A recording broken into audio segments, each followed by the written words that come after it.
Merci de nous rester fidèles, mesdames et messieurs. Bienvenue à vous qui nous rejoignez dans ce 20h. Le collectif des organisations de la société civile pour les élections lance un observatoire pour la bonne gouvernance. Le COSC s'engage à renforcer la transparence au Sénégal.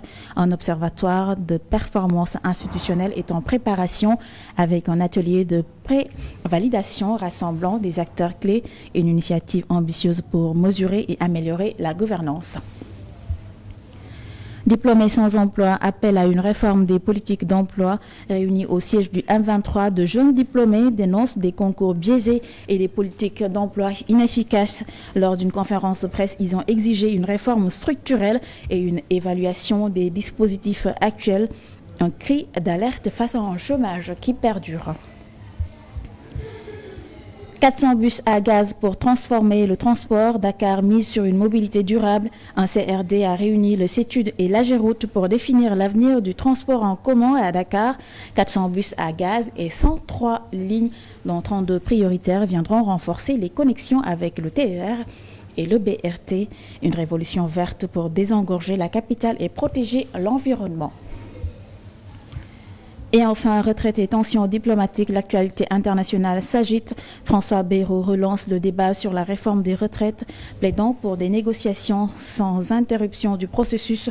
Pendant ce temps, Emmanuel Macron provoque un tollé en Afrique avec ses propos sur l'ingratitude de certains pays envers la France, une déclaration qui ravive les tensions entre Paris et ses anciennes colonies. C'est tout pour les titres, tout de suite le développement.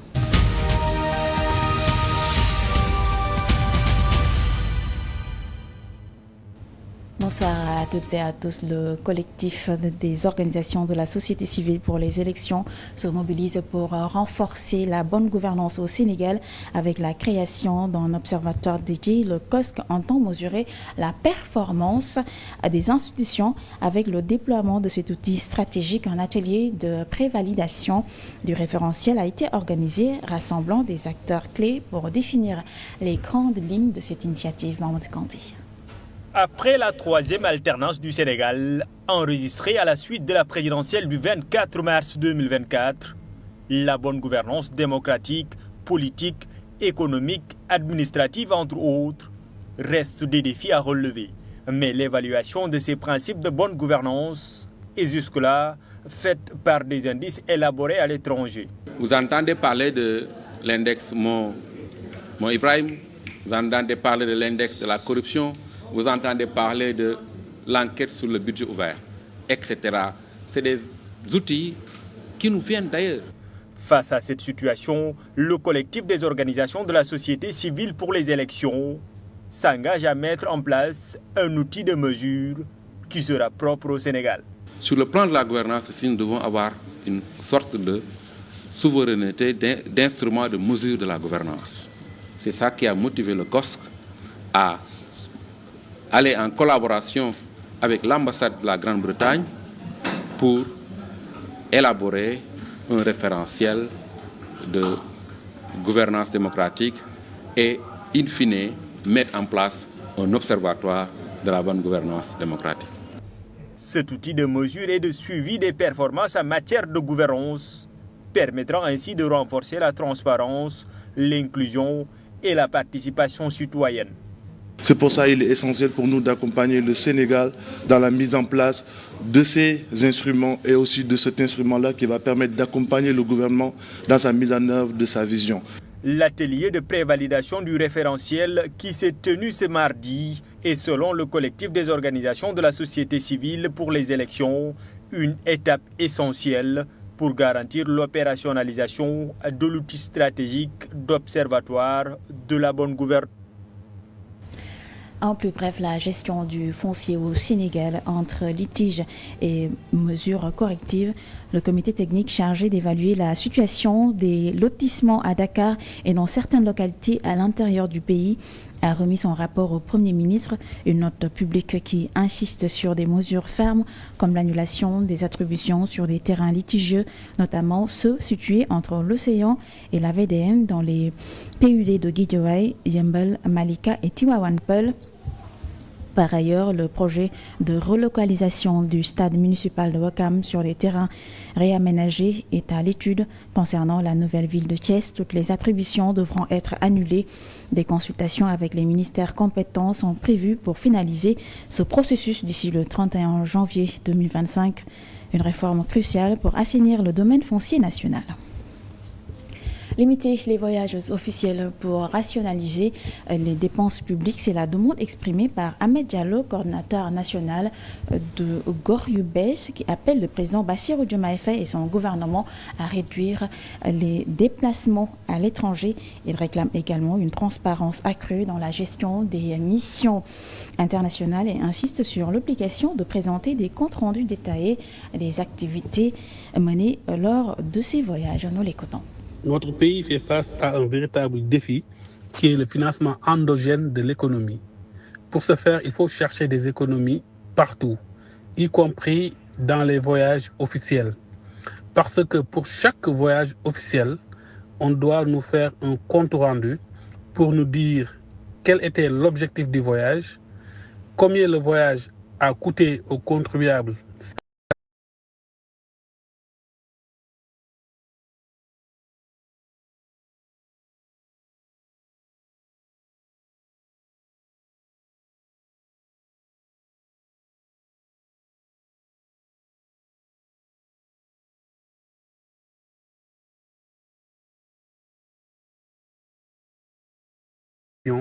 Il dépensait 17 milliards par année. Je pense qu'au Sénégal, ça ne doit pas être très loin. Mais pour rationaliser cela, ils ont mis en place la cellule des voyages officiels. Et en 6 mois, ils ont dépensé moins de 1 milliard. Donc, il faut travailler dans le sens de la réduction drastique du train de vie de l'État. Et les voyages officiels doivent être dans cette logique. Et puis Dakar se réinvente pour une mobilité durable. Ce matin, le comité régional de développement a réuni le CETUD et l'AGEROUTE pour discuter du futur réseau de transport commun de la capitale avec l'arrivée prochaine de 400 bus à gaz. 103 lignes structurées dont 32 prioritaires seront déployées pour mieux connecter les usagers au TER et au BRT. Une initiative qui promet de désengorger Dakar tout en respectant l'environnement, n'est-ce pas Omar Cham? Après le TER et le BRT, le dernier chaînon de la restructuration du réseau de transport en commun entre en jeu. 400 bus à gaz s'apprêtent à se greffer à l'existant pour renforcer l'offre de mobilité dans Dakar et ses banlieues. Objectif, voyager avec un gain de temps considérable, peu importe sa zone d'appartenance. Il est prévu dans ce projet-là de mettre en place un réseau de 14 lignes de bus sur 30 km de voirie avec 2 ateliers dépôts. Il y a 700 arrêts de bus qui sont prévus et 9 carrefours également qui seront intégrés dans ce projet-là pour justement faciliter la mobilité des populations et favoriser leur accès à ces transports de masse que sont le BRT et le TER en mettant en place justement ces bus de rabattement. Sous la houlette du Conseil exécutif des transports urbains durables, accompagné de l'AGEROUTE, le projet se veut être en phase avec les normes environnementales et sociales. On a déjà identifié environ 3000 personnes qui seraient affectées par le projet et on va continuer les démarches avec justement les autorités administratives, notamment les préfets, pour mettre en place des commissions, discuter avec les parties, les personnes qui seront affectées par le projet pour une libération apaisée de ces emprises-là. Début des travaux, premier trimestre de l'année 2025. Le coût du projet est estimé à 267,8 milliards de francs CFA. La phase pilote prévue en fin d'année 2026, coïncidant avec les débuts des Jeux olympiques de la jeunesse, entrevoit la mise en service de 14 lignes, soit une fréquentation moyenne de 435 000 passagers par jour. Les diplômés sans emploi montent au créneau. Réunis au siège du M23, ces jeunes dénoncent les critères biaisés des concours de recrutement ainsi que l'échec des politiques d'emploi menées depuis quelques années. À travers une conférence de presse, ils appellent à une réforme structurelle et à une évaluation des dispositifs actuels. Moussa Madé. La promotion de la transparence dans les instances de délibération sur les examens, recrutement et financement public, c'est le combat que mène le regroupement des diplômés sans emploi du Sénégal. Nous invitons également au respect des calendriers des examens et concours qui donnent accès à certaines professions. Comme on le dit, l'université c'est comme une autoroute. Et les professions libérales et certaines autres professions sont les sorties de cette autoroute. Et nous avons l'impression que beaucoup de ces sorties sont bouclées, sont verrouillées.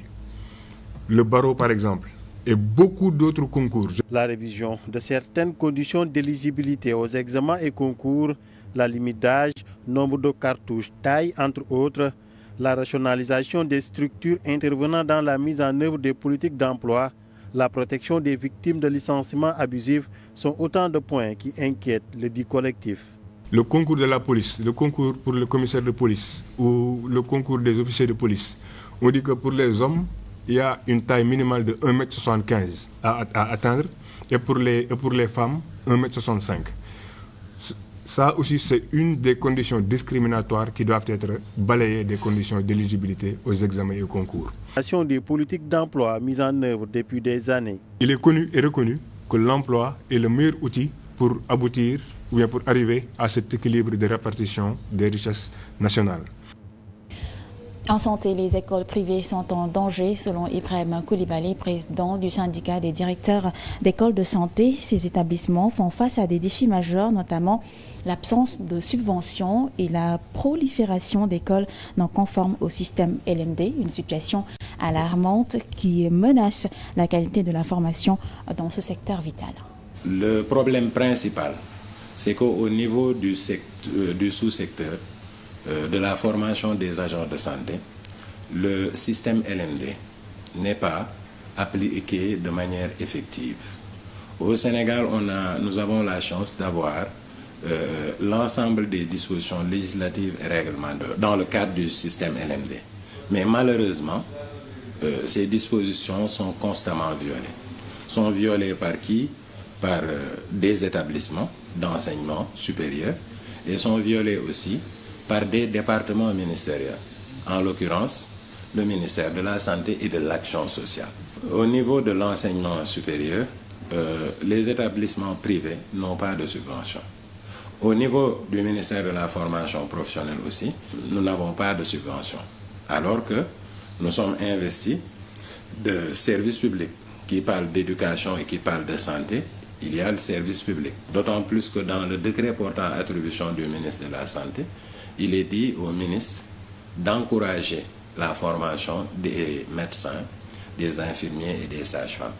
Et je pense que s'il veut encourager la formation initiale et rehausser le niveau de qualité, c'est un moyen qui lui permettra de faire cela. Allons à présent à Mérina Sarr où les populations crient le ras-le-bol. Des routes impraticables, un manque criant d'infrastructures sanitaires et des conditions de vie déplorables poussent les habitants à interpeller les autorités lors du CLD préparatoire de la Grande Ziara. Serigne Marassar a rappelé que l'achèvement des travaux routiers est une urgence, tout comme la dotation de sages-femmes pour réduire les risques liés aux accouchements.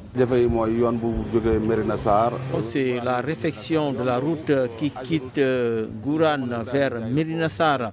C'est cette route que l'AGEROUTE, sous la tutelle d'Ibrahim Ndiaye, qu'il avait validée. Maintenant, on avait choisi une entreprise, mais depuis lors, nous attendons et nous demandons à ce que le président Bassirou Diomaye Faye nous aide. Parce que par rapport à cette ziara, nous attendons autant de monde. Pour quitter Louga, il faut laisser sa voiture là-bas, soit pour passer vers Sagata ou Ngourane. Alors, l'autre appel, c'est par rapport aux infrastructures sanitaires. Parce que le seul poste de santé, ce n'est pas possible que les femmes puissent être consultées par des hommes.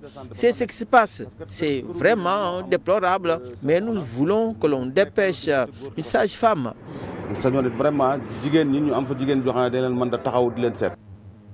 La pollution entraîne la colère à Pout et à Kermoussa. Les habitants dénoncent la reprise des activités de l'usine de recyclage de plomb à Ndiakhat. Lors d'un rassemblement à Palal, ils ont exprimé leurs inquiétudes face aux impacts environnementaux et sanitaires de cette industrie. Ils appellent les autorités à prendre des mesures immédiates pour préserver leur cadre de vie. Les populations de cette localité qui disent connaître tous les dangers de l'exploitation à travers d'études d'impact environnemental ont été sensibilisées sur le niveau de risque et d'impact négatif sur la santé humaine et les activités agricoles. Cette mise à demeure a été précédée par une visite de ces services techniques qui a constaté qu'il y avait vraiment du n'importe quoi à l'intérieur de l'usine et confirmant ce que nous avons toujours déploré à travers la presse. Et c'est à l'issue de cela que le ministre a pris la décision d'arrêter l'usine.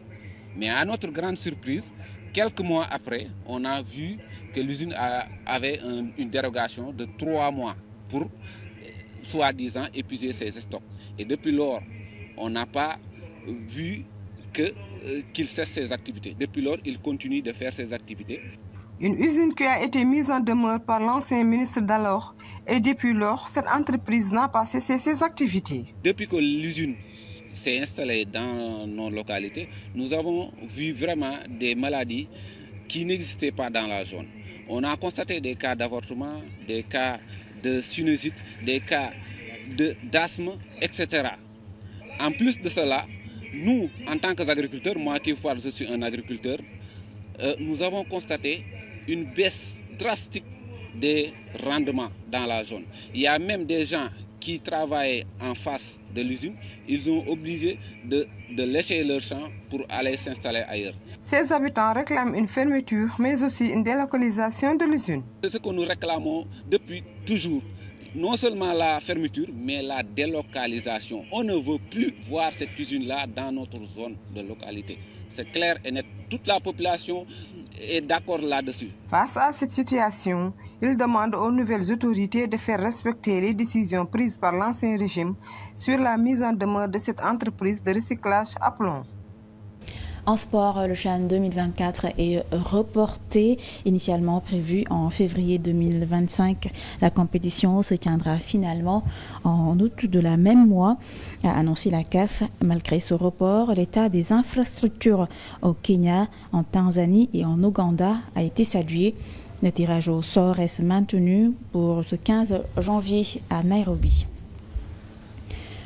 Hors de chez nous, François Bayrou relance le chantier de la réforme des retraites. Dans sa déclaration de politique générale, il a appelé à une reprise des négociations sans suspendre le processus. Pendant ce temps, le continent africain,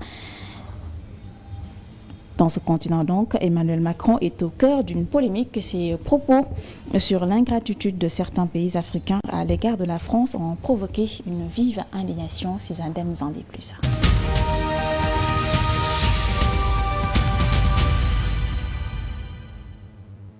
En France, le Premier ministre François Bayrou a prononcé ce mardi sa déclaration de politique générale devant le Parlement français. Le Premier ministre a indiqué remettre la réforme des retraites en chantier en réunissant les partenaires sociaux dès vendredi et en assurant qu'il n'y avait aucun tabou, même pas l'âge de départ. Devant l'Assemblée nationale, le chef du gouvernement a expliqué aussi qu'il allait demander à la Cour des comptes une mission flash de quelques semaines en vue d'établir un constat fondé sur des chiffres indiscutables relevant qu'une fenêtre de tir s'ouvre d'ici à l'automne. Les pistes identifiées par les partenaires sociaux méritent toutes d'être explorées, a-t-il ajouté en annonçant la création d'une délégation permanente et en précisant que faute d'accord, la réforme actuelle s'appliquera. François Bayrou a annoncé aussi la création d'un fonds spécial entièrement dédié à la réforme de l'État. Ce fonds sera financé par des actifs, en particulier immobiliers, qui appartiennent à la puissance publique de façon à pouvoir investir, par exemple dans le déploiement de l'intelligence artificielle dans nos services publics, a-t-il déclaré. Une indignation globale sur le continent africain après le Sénégal et le Tchad. C'est au tour du Burkina Faso de signifier sa colère suite aux déclarations tenues par le président français Emmanuel Macron. Ce dernier avait évoqué l'ingratitude de certains pays africains envers la France dans la lutte contre le djihadisme. Il a insulté tous les Africains. Voilà comment ce monsieur voit l'Afrique. Voit les Africains, nous ne sommes pas des humains à saisir, a réagi lundi le leader de la junte au Burkina Faso, Ibrahim Traoré, lors d'une cérémonie de vœux. Je crois qu'on a oublié de nous dire merci. Ce n'est pas grave, ça viendra avec le temps. L'ingratitude, je suis bien placé pour le savoir, avait déclaré la semaine dernière le président français, en faisant référence aux interventions militaires françaises contre les djihadistes au Sahel, ce qui a suscité un tollé dans l'ensemble des pays du continent. Les relations entre le Burkina Faso et la France se sont gravement détériorées depuis la prise de pouvoir par la force des putschistes en septembre 2022. Le Burkina Faso, tout comme ses voisins et alliés, le Mali et le Niger également, dirigés par des militaires hostiles à Paris, ont obtenu entre 2022 et 2023 le retrait des troupes françaises de leur territoire.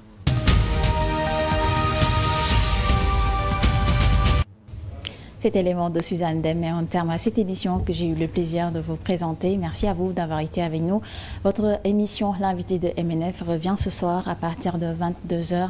MNF reçoit Maître Moussa Diop. Bonne soirée sur cette TV.